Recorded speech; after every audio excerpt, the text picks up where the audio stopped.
and I should try to be brief. My name is Officer Tommy. It's a pleasure to be representing the Titanic here in Pigeon Forge. You might wonder, what was it like to be a musician on the Titanic? Well, in a word, I would say it was incredible. You work extremely long days. The pay is not so great. The quarters are cramped, and you work for people that would much rather nitpick your music than say something nice.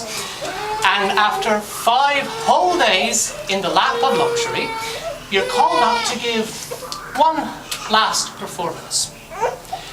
You step onto the deck of the ship, and the temperature is freezing. Your violin strings feel like tacks.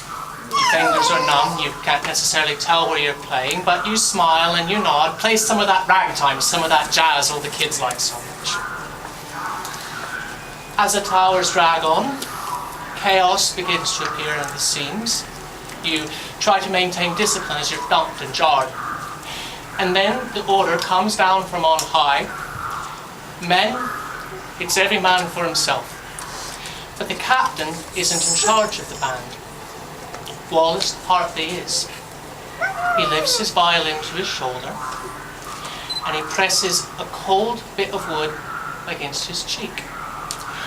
And when he sweeps that bow across that violin, a miracle does happen. There are people out there in the black. They likely don't remember what you look like, couldn't tell you what my name was, but they hear music. Some for the very first time that night.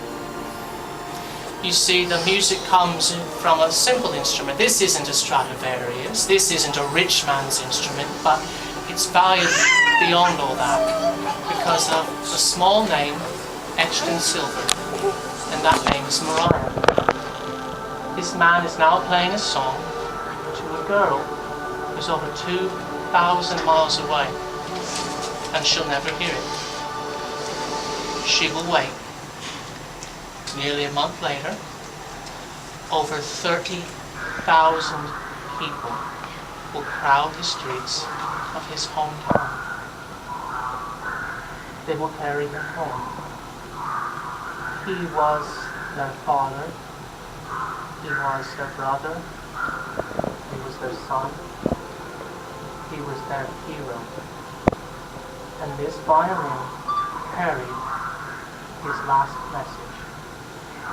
That is why music will always have a place on the Titanic. Now, ladies and gentlemen.